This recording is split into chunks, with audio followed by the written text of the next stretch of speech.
வணக்கம். தமிழ்நாடு வேளாண்மை பல்கலைக்கழகத்தில் பூச்சியல் துறையில ஒவ்வொரு மாதமும் 6ஆம் தேதி தேனீ வளர்ப்பு பயிற்சி கொடுக்கிறோம். அது ஒருத்தருக்கு ஃபீஸ் 590 ரூபாய் இன்க்ளூடிங் ஜிஎஸ்டி. இப்போ இந்த ட்ரைனிங் பார்த்தோம்னா, அதாவது எத்தனை வகையான தேனீக்கள் இருக்குது, அந்த தேனீக்களை எப்படி வளர்க்கலாம், தேனீ பராமரிப்பு முறைகள் என்னென்ன, தேனீ வளர்ப்பதற்கான இடத்தை எப்படி தேர்வு செய்வது, தேனீக்களை தாக்கும் பூச்சி மற்றும் நோய்களை எப்படி கட்டுப்படுத்துவது,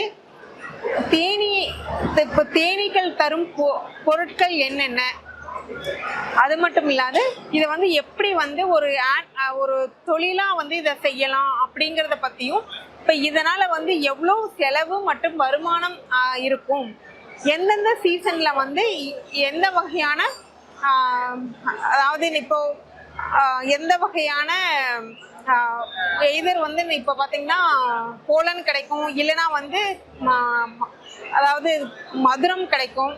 அந்த மாதிரி எந்தெந்த சீசன்ல எந்தெந்த செடியிலிருந்து என்ன வகையான மதுரம் கிடைக்குது அப்படிங்கிறத சொல்லுவோம். இதை அதாவது ஒவ்வொரு மாசமும் 6ஆம் தேதி நடைபெறும். 6ஆம் தேதி லீவுனா விடுமுறை அப்படின்னா அதுக்கு அடுத்த நாள் வேலை நாள்ல இந்த பயிற்சி கொடுக்கப்படும்.